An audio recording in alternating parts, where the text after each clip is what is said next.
Home is where connections are made, memories are formed, and ideas are born. And no one knows home better than NFM. Thanks for tuning in to I Am Home, the podcast that goes deeper than trends and dives into what it means to make your house a home.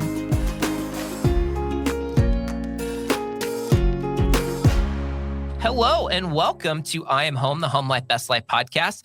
I'm Tyler Weiskup, and joining me today is my co-host who could absolutely command a dance floor with zero prep time. It's Becca Sudbeck. Hi, Tyler. Hi, Becca.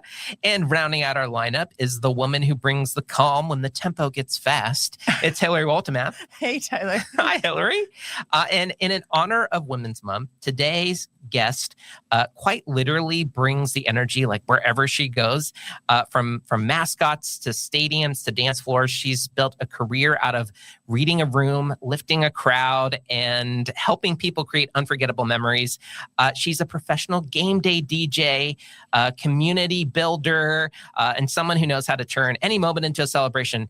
It is DJ Dawna. I'm so excited to be speaking to you today. Hello, DJ Triple Air Horn. What's going on? We need to incorporate sound effects more in our podcast. And I'm so glad that you're able to add that energy right off the bat. This is so exciting to get to know you. But real quick, before we get started, wanted to let people know that NFM is more than just your everything home store. We're in the business of improving lifestyles because your home life should be your best life. And you can learn more at nfm.com. So DJ Dawna, again, thank you for being here. You've spent your career leading crowds, creating joy, helping people live in the moment. And I understand that you spent 10 years as a mascot. And I was like, that's interesting. That might be the most fun career pipeline that I've ever heard of before getting into DJing. So how did being a mascot secretly prepare you to read and lead crowds? Yeah. So first off, thank you so much for having me. I'm super excited to be on here and share my story. So it all goes back to when I was 5 years old and down in Oklahoma, I was at my brother's football game and he's 10, 11 years older than me. And so I'm in the crowd, bored. My mom's trying to wrangle me in. And I was obsessed with the cheerleaders and the Bronco. And at one point, my mom distinctly remembers me saying, when I get to high school, I'm going to be the Bronco. And so At five. At 5 years old, yes. Yeah. So I'm a very determined young woman. So I was 5 going on 30. But when I got into middle school, at that time, they didn't have a mascot. But during my 6th grade year, they decided to have a mascot. And so then we could have tryouts. And my mom was in my ear, hey, you remember when you said you were 5 years old? And I was like, okay. And I tried out and it came very naturally to me, but also in middle school, I was bullied pretty hardcore. And, just being a girl, like Mean Girls is a documentary, not a movie, not a comic. Yeah. And so being in the mascot was actually very healing for me because I could hide. But I could be silly and goofy and animated and also cheering on because I love sports. And so cheering the football team on, the basketball team, and also competing in cheer routines. And I just loved it. And then moving on into high school, again, it was a brand new high school. By the time I entered, it was their 3rd year of existing. Wow. And they had just gotten a brand new mascot as well. And here I come. And so show you my mascot resume so far. Here's where I come from. So I went from being a colt to a raven. And still blossoming, kind of becoming less of a wallflower, still growing. And then in college, I went to Fort Hays State University, tried out and that was my whole thing about going to college was, where can I mascot? KU wanted me to be Baby J. Yeah, I tried You're out. getting recruited for Baby J? Well, for my senior year of high school, that summer going to cheer camp, we went out to KU for their NCAA cheer camp. And I got to spend one-on-one time with the whole Big J and Baby J crew that whole week. And that's where I learned so much. And the best advice I still take today as a DJ is ask for forgiveness later. Oh. And as a girl who was kind of shy and bullied a lot, I always did hesitate. And am I going to get in trouble? Am I going to face repercussions? But in the mascot, you're pretty adorable. And it's hard to get mad at a mascot. Yeah, you can get away with a lot. Yeah. And so I carried a sense of audacity with myself through college. My senior year in high school as the Raven, and then when I went to Fort Hays State as a Victory Tiger. And the only time that I've ever had to ask for forgiveness, and I really don't ask for forgiveness at all. I'm not sorry for this moment. It was during the MIAA basketball tournament here in Kansas City, and we were playing one of our rivals, Emporia State. And I was standing, I guess, a little too close to the goal. So when they were shooting free throws and we would be, trying to distract, I mean, Emporia was missing. So it was kind of working, but sounds like you were doing your job. Yeah. That's what I'm trying to say. But this happened 10 years ago, and I'm still like strong. I still feel this very core passionately as if it happened yesterday. But I got asked, hey, like, we need you to stay like this far away from the goal or whatever. But then later in the game, I saw Emporia's mascot standing where we weren't, or where I wasn't supposed to. And I lost it. I lost my mind. No one else but the cheerleaders could hear me, but I was yelling. And so anyway, but how has that helped me as a DJ? Well, it's truly a caterpillar to butterfly story, being a wallflower, not being seen. I went into terrestrial radio after mascotting, even though I considered going to Disney to being a professional caricature. Yeah. I really considered it. But I fell in love with radio and being on air during college. And so that was another like stepping forward and like unveiling the mask, but then using my voice at this point instead of being animated and using music to speak and my actions. So now I'm using my voice. And then I use DJing, it was a side hobby. I needed more stuff on my resume besides babysitting, mascotting, and the college radio station in order to go into the radio field. And so I started DJing on the side just for funsies and learning what like creates a party. And immediately within my first gigs, like I was on the dance floor with the group, like during a line dance. Yeah. I'm just animated. That's just who I am. Big actions, bigger than my body type of person. And I do believe that's one of the things that sets me apart from typical DJs. I'm not just standing there going, put your hands in the air, 3, 2, 1, go. I'm in it as if I'm in the crowd with them, and I'm wiggling my hips just as much as they are. I'm not just jumping up and down. So on top of wicka, wicka, wicka. So, just as we said, sound effects, right? So, but that's kind of how mascotting has helped me, is just, I am larger than life. I am larger than just myself. And and just unveiling the mask as time has gone on and becoming, people see me now, not just the animal. Yeah. Well, I find that interesting because, like you said, you were kind of like finding your way to do that. Like, how do I become the person that I want to be, shielding yourself with the mask and exploring that part of your personality, and then doing it behind a microphone where people can't see you. You're still like not being seen. And then you have this moment of like, okay, I'll just do this because I need to add more to my resume. And then you're out on the dance floor. So like, tell me about like, I mean, was it just like you were like, I built up my reps and I'm ready. I know who I am. Is that what happened? Or like, was there a light bulb? What happened when you like started DJing and then you're out there being this energy, passionate person that you are?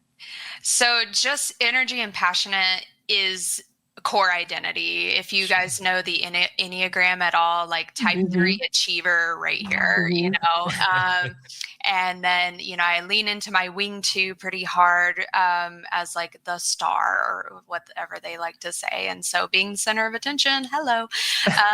But then also I tap into my wing 4, which brings in my authenticity and my talent. And, but the light switch moment for me was, it was my second gig by myself. I had 3 gigs of training, and then I had my first gig by myself was a wedding, and it was kind of a disaster. But that's because of equipment issues, not because of song selection or DJ wise. But then my second event ever, it was a high school prom. And fun. Those kids, like, and I think it's just because I was 21, 22 years old. Yes. And so still right there in it with them and just wanting to have a good time. And so I just went out there and did it. Like I do and ask for forgiveness later. And so when I played the cha-cha slide or Cupid shuffle or anything like that, I started going out there and dancing with them. Like, dude, she's dancing. Like, yeah, you know, like leading them to, because like with the Cupid shuffle, people tend to want to wait until it's like 30 seconds to a minute into the song before they go to the right. Yeah.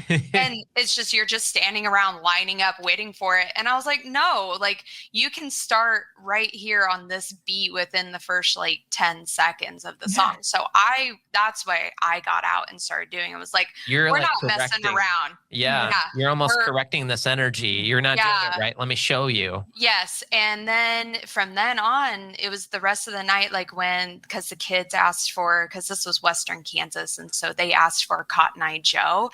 Oh. And I was like, let's go. And, and then the boys came up and grabbed me. I was like, you're coming too. I was okay. And this was before the TikTok dance. This was the old school Cotton Eye Joe where you go in around in a circle and then do the leg kick part. So yeah. And that was like the light bulb moment of, you know, I love to dance and I'm going to dance with you. That's just part of me. So, and having fun. Okay, Dawna, I love this. Maybe this next question is obvious then, based on what you were just speaking to, but like, what do you think is separating like a technically good DJ from someone who can like truly move a crowd? Yeah. So there's different categories. There are great DJs who are producers, but you don't make a lot of money just only being a producer. It's also becoming a DJ. So if you see a lot of those touring DJs like TSO, David Guetta, Calvin Harris, all those kinds of DJs, they're primarily producers first and making their own music. And so those kinds of DJs, people are coming for that brand, that name, and you identify music with those DJs or producers. But as far as my lane, because I'm more of an event DJ, I don't, would I like to do festivals? Maybe, but that would require me learning how to make music, and I'm better at just playing other people's music. So, but there are DJs who have technical skills because they were in band, choir, they know music theory, they know the BPMs and the key and everything. And that wasn't my forte. My forte was, I enjoy dancing. And I know that moves a dance floor way different than knowing, well, this BPM and this BPM match. And there's similar keys. And so I'll do that. Knowing the difference between a car jam versus a bar dance jam, that is so important. So important. And I do think a lot of people not realize that because it is kind of easy to be a DJ nowadays. Let's be honest. Like now there are programs out there that you just click a few buttons and it'll automatically mix things for you. And you think you're a phenomenal DJ, and you and your 5 friends like, yeah, this is great, you know, but can you make 1,000 people dance? Can you make 1,000,000 people feel good and dance to the music that you're portraying? And that's where my mascotting and just me, myself, and being able to read body language and watching people, I give so much credit to DJ Vinyl Richie. He taught me so much about song selection and reading body language and starting an event. You know, if it's a roller coaster and you're doing that slow ramp up. And if I see that you're doing a little this, you're sitting there and maybe I see you're tapping your toe or something. I'm like, okay, that helps me determine my next 2 to 3 songs. And let's see what we can do from there. And then I just take people on a journey. But also, would I dance to this? That's also something that I ask. And I also, when I am downloading songs, I ask, like, do I love this song, and how do I move to this song? Does it feel good to me to dance, or is this a song that I need to keep in my back pocket as a sing-along moment and then move on? So those are different qualifiers in my opinion.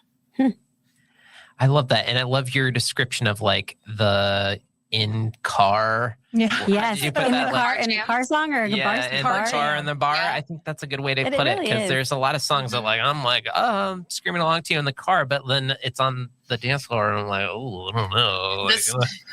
That's how do you pick those songs? Yeah. What's the difference? Well, I am totally open to song suggestions from people. Like, it's all in the approach. So if you're requesting me this song over and over again, or multiple people are asking for it, and I will be like, okay. Like Evanescence? Yes. Bring me to life. Absolutely. But, you know, I have a cool remix edit of Bring Me to Life, and I try and make it make sense. So I will try and go into an EDM route of things and bring that vibe.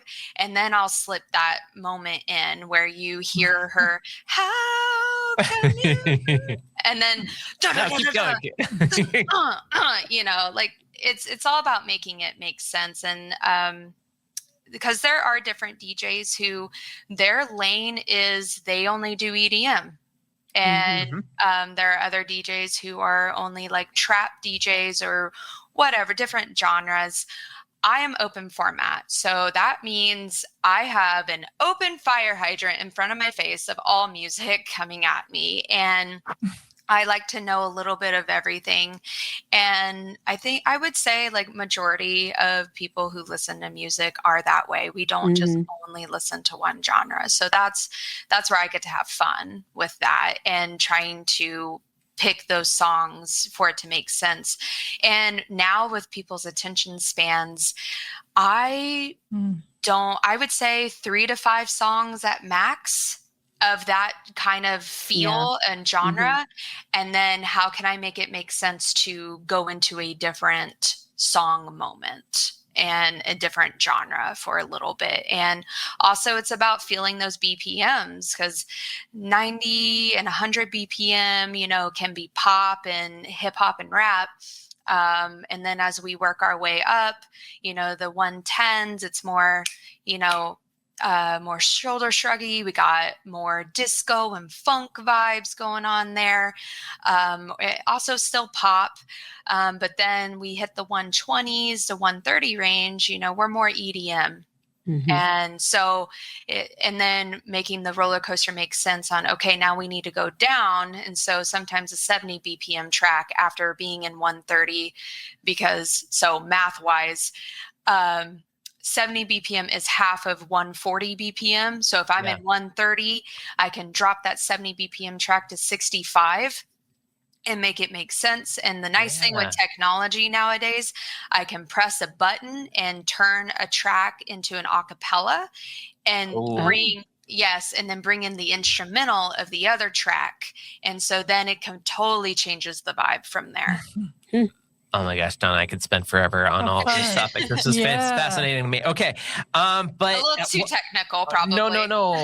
Well, I love it. I think it's great. Dawna, I would love to talk a little bit. You talked about like moving millions, and this is something that like I think is pretty crazy. Like you've DJ'd for the Sporting Kansas City team, the Royals, the Chiefs, and like a bunch of other people at like this huge level. What does it feel like to perform in front of like that level of crowd? And how's that different from like the packed club or the bar or the wedding? Yeah. So at a sports event, it is totally different because it's excitement. It's, pumping up, because if you can pump up your stadium, that energy, the goal is for that energy to fuel your team. Yeah. And for them to feel that as well, and for them to dominate on the field, regardless of what sport it is. But every stadium kind of has its own personality, and Sporting is high energy and a little bit of poppy, a little bit of rap, and kind of a little bit open formatty, whereas Royals is definitely leans more into mashups and poppy and in country, and just making very family friendly. Royals are definitely more family friendly. And then whereas the Chiefs, I haven't DJ'd for a game for the Chiefs yet, but I did DJ the 2023 and 2024 Super Bowl parades. I was on a truck and I was actually in the parade DJing the parade route. And there was at least a million people there for both parades. And that was insane. Oh my God, I could be fueled on that energy for at least 3 weeks after that, because it's such a high adrenaline rush to see all this mass of people just as you go for, I think it was like 2 or 3 miles that we drove, and just people excited, like, oh my God, we won, and it's cold, but it's fun because we won. And then because Taylor Swift entered the picture. So I had people with signs like, play me some Taylor Swift. And I was like, absolutely, I got you all day. And like I would mix and mash some acapella lyrics of Taylor's songs with some rap hip hop song instrumentals, and just making it make sense for the crowd. Wow. Yeah. Yeah. So it's unreal. I can't even describe it. It's just the best feeling that you have ever felt in the world times 1,000. Yeah. Well, I was like waiting to like ask you the most canned, lame response at like what your favorite event you've DJ'd is. But you maybe just told us, but what's so impressive is like, whether it was like a high school prom, a nationally televised parade with 1 million people, like how you put yourself, into the experience of the guests that are there. Like it just, the way you can talk so passionately about both the Super Bowl parade and like a high school prom, just like I can so understand how you're tapped on for like a wide variety of events, big and small. When you find your purpose and you're doing the things that line up with your purpose, everything just, it lights you on fire, like you've been zapped by lightning. Yeah. Yeah. Well, one of the things that I know that you'd reached out to us about is like being similar, we haven't talked about yet, is being the resident DJ of Cougar Club. Oh. Yes. What can you tell me? Is this a pop-up dance experience for women? How did that idea come to life? Yeah. So this awesome woman named Jess Rogers, she's been sitting on this idea for a while now. And I also saw this event in New York. It's called Matinee, and they do it from 5 to 10 p.m. every night. And it's like this disco thing, and it's geared towards millennials. And I was like, why aren't we doing this in Kansas City? And I did make a couple attempts at it, and it failed miserably. And it's just because I don't have the marketing reach. But enter Jess Rogers, who does understand marketing and has like this reach. And she's really good about bringing people together. She's just a great community-based person. And she came up with this idea called Cougar Club. She wanted to bring women together to network and dance. And 5 days before our very first Cougar Club, which was April of 2025, she made a 7 days out post. And I was like, this is on a Wednesday, 6:30 to 10:30. Sweet. I'm going to put this in my calendar. I'm going to go because I think this would be cool. And I even commented saying, I got this in my calendar. I'm going. She messages me directly, hey, would you want to DJ the first 2 hours? We do have another DJ DJing the last 2 hours, but I feel like for this first one, it would be cool to have maybe some background music and making it special while people talk and network and then go into the dance party. And I was like, sure, great. Sounds cool. Well, the whole plan that we had for the first Cougar Club went out the window within the first 15 minutes because women were showing up, and at that time it was 7 to 11. But women showed up and they were just dancing on the dance floor. And I was like, well, you gotta go. We need a little more background music. Yeah. I was like, okay, I'm going to play to get fired at this point. It's fine. And so I went in, I turned the dial, and instead of playing, a little Dua Lipa, I go into P.D. Pablo, Freaka League, and Sierra, just giving them what they want.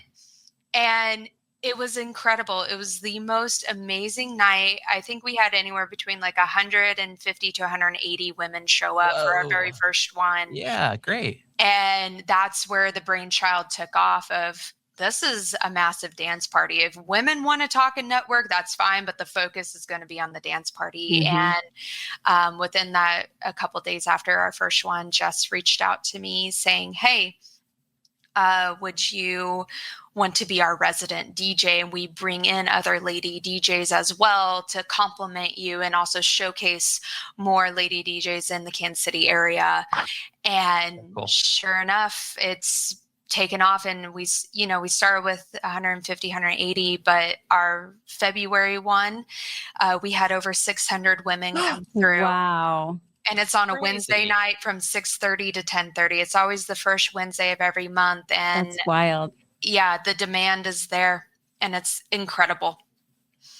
I love that so much. Yeah, that is fun. Well, all of us like Zumba-ers from the day, that just like use that as an excuse to like dance to fun music. We lost that. Thanks for bringing that community back. Well, dance is actually really important. Science is starting to catch up. This is something that I'm becoming a public speaker about as well, dancing your way through burnout and just really through life.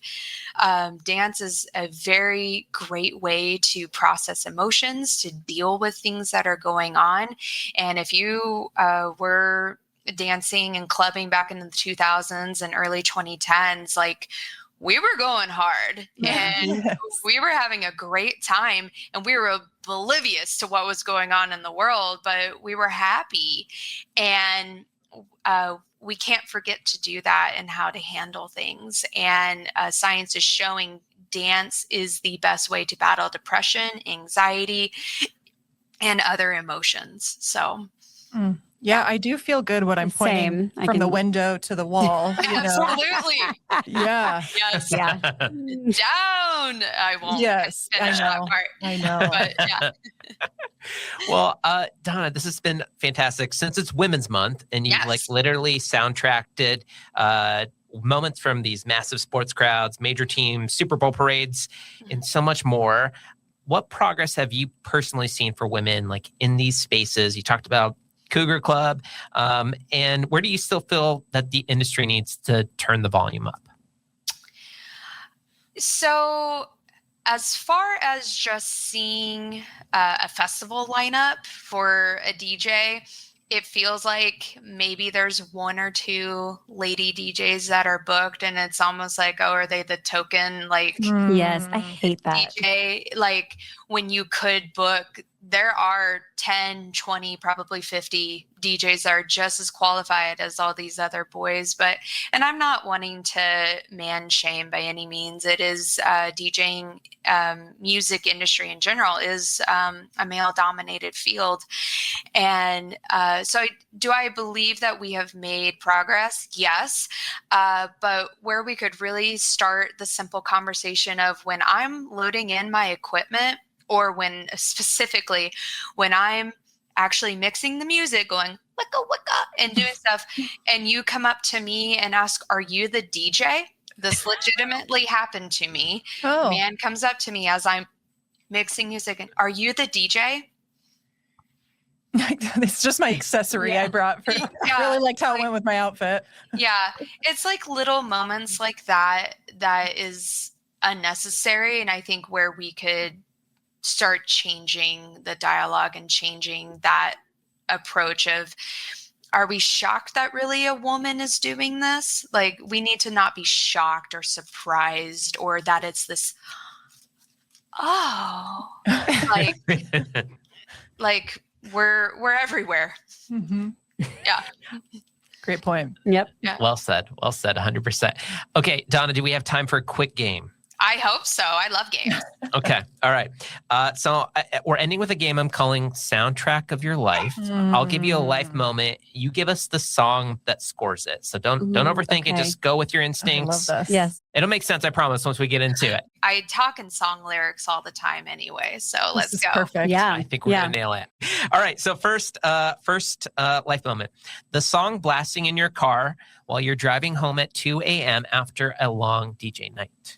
After a long DJ night is actually silence.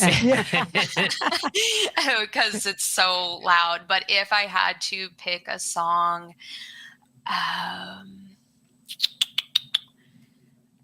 it's going to be something more gentle. About recently, like a lot of 2016 music is kind of coming back, or at least trending, because it was 10 years ago, and Gen Z is starting to like have nostalgia now instead of making fun of millennials for having nostalgia. So like it would be something more gentle, like Closer or Roses, or just something more vibey along those lines. So, but mostly silence. Of course. Yeah. I fully expected that. I just wanted to see if you were still if the party is still happening in your head, Dawna. If there was like strategy to your roller coaster ride down after your event. You know what? If I'm heading home, silence, like trying to get into like I'm going into sleep mode. But if I'm going to afters, then it might be more like you're popping it back up. Yeah. Still, I love Low by Flo Rida. Like, yes, that's not just a classic. An anthem, honestly. Yeah. Shall I got low, low, low. Yeah. All right, Dawna. Perfect. Great first answer. Next question for you. The song for when you realize that you forgot something important and now you have to turn the car around. No, Tyler. Let's see here. I'm just thinking of the one song that was trending on TikTok where it's, oh no, oh no. Oh no. I also would hear the Price is Right sound effect. Womp, womp, womp. I love it. Okay. Next question. The song for a slow morning when you have absolutely nowhere to be. I have nowhere to be. So lately right now, because I try and start my day with dancing and warming up my body. And I have two songs that are just feeling my soul right now. One is Miracles from Princess Diaries, or Miracles Happen from Princess Diaries. Miracles happen been once. That one. And I love Bruno Mars' new songs. I Just Might. Yes, that one's such a good one. I haven't heard that one. Oh, that what? I feel like, but did it come out like last week or the week before? But I feel like it's just like you can't not be happy when you hear that song. All right, I'm just going to do a couple more of these. This is a hard pivot, but I don't know where else to go. The song that feels like sunshine hitting your face. Oh, I could feel my brain going the Rolodex guy. Did you guys ever watch the movie Soul from Disney Pixar? Yeah. Yep. I think it was Pixar. Love that movie. Yeah. He's like, ding, I found it. I feel my brain doing that right now. It feels like sunshine. The only song that's coming to my brain right now is My Girl, where I got sunshine Classic. on a cloudy day. And I also recently just heard it because I do father-daughter dances all the time. And I make them like have a slow dance moment, and I always play that song. So sweet. That's on the nose in just the best way, though. I love that. Yeah. Okay. Last question.